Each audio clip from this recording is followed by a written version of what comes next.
Speaker sir, ఈరోజు మనందరి గర్వకారణం తెలుగు బిడ్డ, తెలంగాణ బిడ్డ, ఏకైక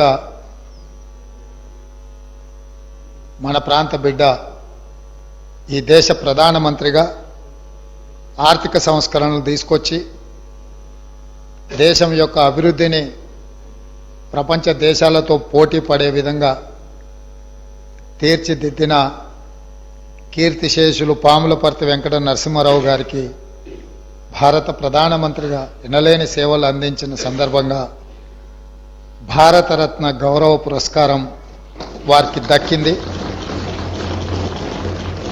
ఆలస్యమైన వారికి గౌరవం దక్కడం ఈ దేశ ప్రజలందరికీ కూడా గర్వకారణం.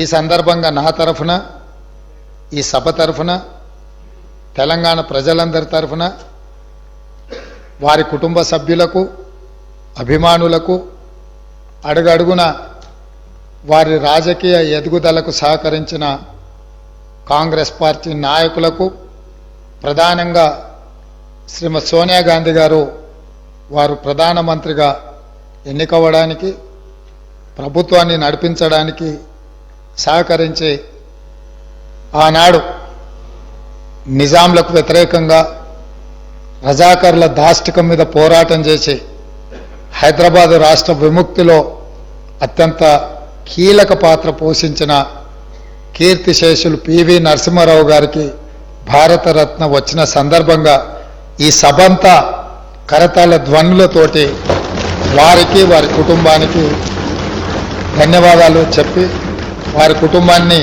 మనస్ఫూర్తిగా అభినందిస్తున్నా. ఇది మన అందరికీ గర్వకారణం. ఈ సభ ద్వారా వారికి అభినందనలు తెలియజేస్తున్నా అధ్యక్ష.